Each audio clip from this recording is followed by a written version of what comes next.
जो प्रधानमंत्री नरेंद्र मोदी और सरकार के लोग ये कहते थे, ना हम झुकते हैं ना हमारी सरकार झुकती है, लेकिन कुछ समय में ही ये चीजें बदली। जिस तरीके से आधी रात प्रधानमंत्री नरेंद्र मोदी जी वीडियो रिलीज करते हैं इंस्टाग्राम स्टाइल में, कहते हैं कि, और साथ ही साथ अगर हम बात करें 26 दिनों में सरकार को सुनना पड़ा। उनके समर्थन के लोग ये कह रहे हैं हम झुके नहीं, हम सुने हैं। लेकिन अगर हम बात करें तो नरेंद्र मोदी जी का पूरा करियर ही इसी टाइप पे है कि हम किसी की सुनते नहीं और हम ना झुकते हैं। जो हम फैसला ले लेते हैं वो सही ले लेते हैं। चाहे किसानों की बात हो, 13 महीनों किसानों ने आंदोलन किया, सैकड़ों से ज्यादा किसान बॉर्डर पे आए, अपने घर वापस ना जा सके, वो वहीं शहीद हुए, वहीं उनकी मृत्यु हो गई। लेकिन सरकार नहीं झुकी। जब चुनाव का समय आया तो किसानों की वहां जीत हुई। चुनाव के समय सरकार को डर लगा, उन्होंने तीनों कानून वापस कर लिए। लेकिन अगर हम बात करें, कुछ लोग कह रहे होंगे कि सोनम वांगचुक जी 26 दिन से भूख हड़ताल पे थे इसलिए संवेदना जाग गई होगी। ये बिल्कुल नहीं, क्योंकि सोनम वांगचुक जी लद्दाख में भी धरना प्रदर्शन किए, भूख हड़ताल किए थे, वहां भी उनकी लगातार भूख हड़ताल जारी रहा। वहां सरकार नहीं सुनी, फिर दिल्ली आ गए। दिल्ली में यही सरकार उनको अरेस्ट कर लेती है, एनएसए लगा देती है और 170 दिन जेल में रखती है। कहां लद्दाख के रहने वाले, कहां जयपुर के जोधपुर में रखा जाता है जो लोग। लेकिन इस बार युवाओं ने, छात्रों ने जिस तरीके से इस प्रोटेस्ट को चलाया, 26 दिन के अनशन के बाद उनके मंत्री पहुंच जाते हैं अनशन तोड़वाने, जो सरकार बात नहीं करती। लेकिन सबसे ज्यादा किसी ने इस पे पकड़ बना के रखी है तो छात्रों ने, क्योंकि ज्यादातर ये आंदोलन सिर्फ प्राइम टाइम और डिबेट पे रह जाता था। किसी नेता को फोकस कर दिया जाता, किसी लीडर को फोकस कर दिया जाता था। इसको पाकिस्तान से फंडिंग आती है, इसको ये नेशनल देशद्रोही है, कुल मिला के उसको घुमा फिरा के लोगों के बीच निगेटिविटी फैलाई जाती थी। लेकिन इस आंदोलन में गोदी मीडिया जिसे कहते हैं, देश की मीडिया को ही, चाहे गोदी मीडिया, देश की मीडिया, बड़े पत्रकार जो प्राइम टाइम और तमाम तरह की डिबेट करते हैं, उनको यहां से दूरी बना के रखा है छात्रों ने। कुछ लोग ये चाहते हैं वहां ये लोग कवर करें, लेकिन छात्रों की दाग देंगे, आते ही उनको इस तरीके से खदेड़ते हैं। उसी का नतीजा है कि मोदी जी को आधी रात आके इस तरीके से ये बताना पड़ रहा है कि हम छात्रों की हित की बात कर रहे हैं, जो उनकी मांग है। चाहे जो छात्र के ऊपर एफआईआर हो उसको निरस्त करना हो, संवाद करने के लिए कैबिनेट मीटिंग बनाएंगे, सदन में नया कानून पारित करेंगे। हमने हमने पेपर निरस्त करके दोबारा पेपर करा के रिजल्ट दे दिया। कुल मिला के 2.5 मिनट की ये वीडियो रिलीज की प्रधानमंत्री नरेंद्र मोदी जी। आपने इसको सुन ही लिया होगा, कोई बताने की जरूरत नहीं।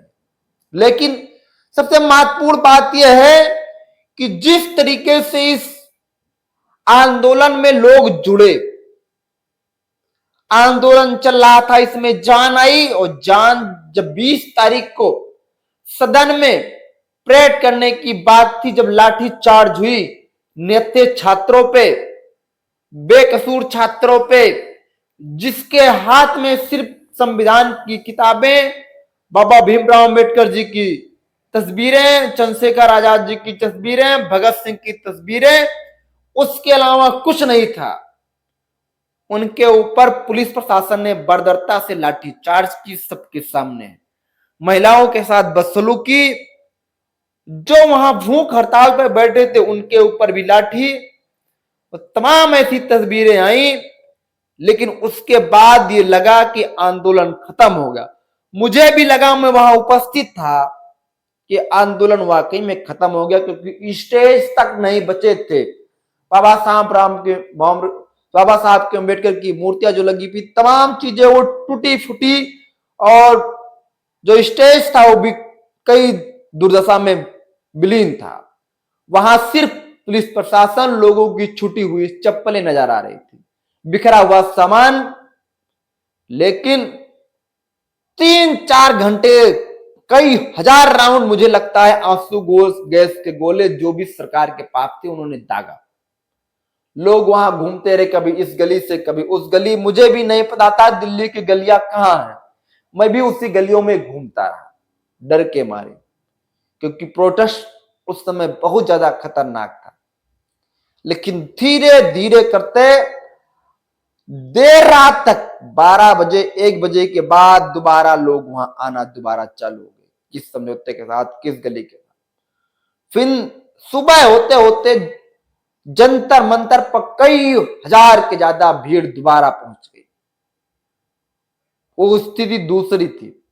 20 तारीख की स्थिति और आज की स्थिति में जमीन आसमान का फर्क है। आज के समय लोगों का जुड़ाव और लोगों का इमोशन जुड़ा हुआ है जंतर मंतर के साथ। 20 तारीख के दिन पानी की अनेक समस्याएं थी, लेकिन आज के दिन लोगों ने दोनों हाथ खोल के, जो वहां स्टूडेंट हैं उनके साथ खड़े हैं। इसे ही कहते हैं भारत का गुलदस्ता। जो हिंदू मुस्लिम सिख ईसाई वाली बात आती है वो नजर आती है, इस प्रोटेस्ट में भी नजर आया। सबसे महत्वपूर्ण बात यह भी है कि सोनम वांगचुक के अनशन तोड़ने के बाद वीडियो रिलीज हुई, उन्होंने 26 दिन में अनशन तोड़ा। लोग आशा भी कर रहे थे कि सोनम वांगचुक जी ये भूख हड़ताल तोड़ दें, क्योंकि देश को उनकी जरूरत है। लोगों का यह मानना है सरकारें ऐसी नहीं सुनेंगी। मोदी जी उसके बाद आधी रात को वीडियो रिलीज कर देते हैं। लेकिन सबसे महत्वपूर्ण बात है, जो अवदीप जीपके जी हैं, उन्होंने कहा कि जब तक धर्मेंद्र प्रधान का इस्तीफा नहीं हो जाएगा तब तक आंदोलन चलेगा।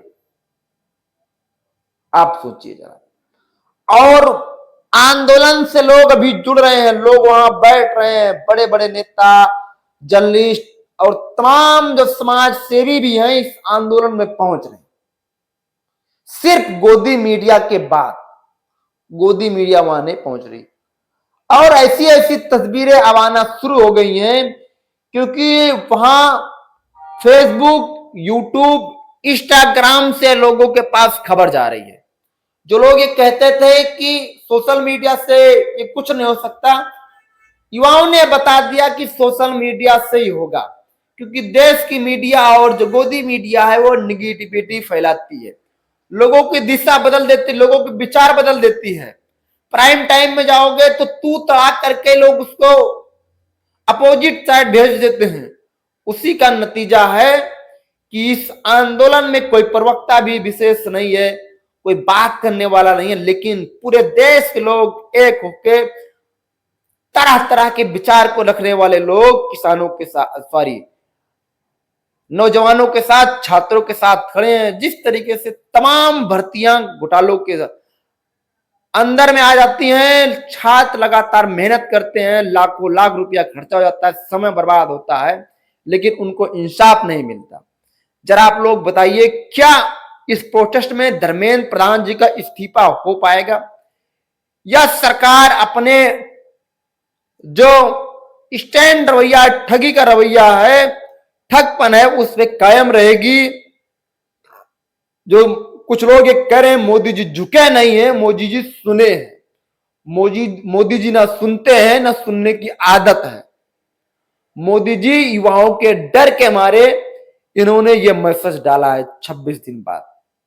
नहीं, समय रहते अगर सुन लेते, अगर इस्तीफा हो जाता तो देश में इतनी थू थू मोदी जी या मोदी जी की सरकार की नहीं होती। सांसदों को नहीं गिरफ्तार करना पड़ता, लाठीचार्ज नहीं करनी पड़ती, आंसू गैस के गोले नहीं दागने पड़ते, ना ही मोदी जी के खिलाफ इतने तरीके से नारे लगते। तरह तरह की बातें हैं। जरूर आप लोग कमेंट के माध्यम से बताइए, क्या धर्मेंद्र प्रधान जी का इस्तीफा हो पाएगा या नहीं। इस वीडियो में इतना ही। जय हिंद, जय भारत, जय संविधान।